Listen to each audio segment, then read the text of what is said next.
Սիրակի իմաստությունը 2 Տիրոջ երկյուղը փորձության ժամին Որդյակ, եթե նվիրվում ես Տիրոջը ծառայելու, քո անձը փորձությունների պատրաստիր, ուղղիր քո սիրտը, համբերիր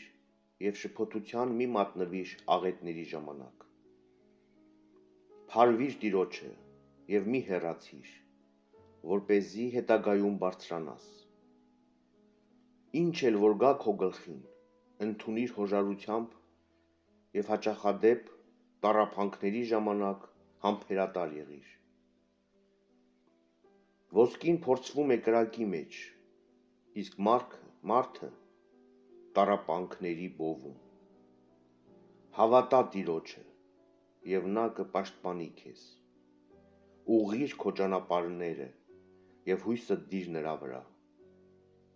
Դուք, որ երկյուղ եք կրում Տիրոջից,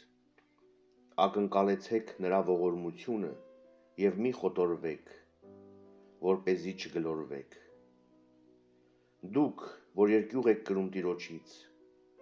հավատացեք նրան և չի կորչի ձեր վարձը։ Դուք, որ երկյուղ եք կրում Տիրոջից, ակնկալեցեք բարիքներ, հավիտենական ուրախություն և ողորմություն։ Նայեցեք հին ազգերին և տեսեք, ով հավատաց Տիրոջը և ամոթով մնաց,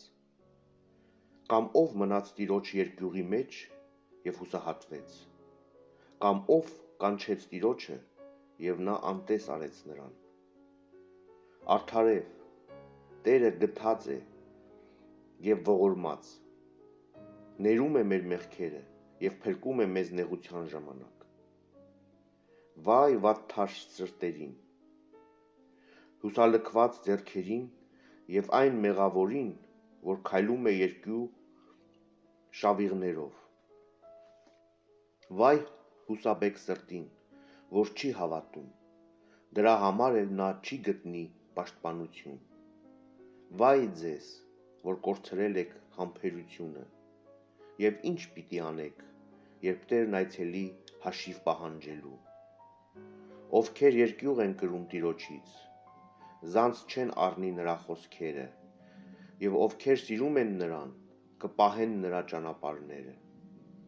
Ովքեր երկյուղ են կրում Տիրոջից, կփնտրեն նրա բարեհաճությունը, և ովքեր սիրում են նրան, կլցվեն նրա օրենքով։ Ովքեր երկյուղ են կրում Տիրոջից, նրանց սրտերը պատրաստ կլինեն Տիրոջ առաջ, նրանց անձերը խոնարհ։ Լավ է Տիրոջ ձեռքն ընկնենք և ոչ թե մարդկանց, քանզի ինչպես նրա մեծությունն է,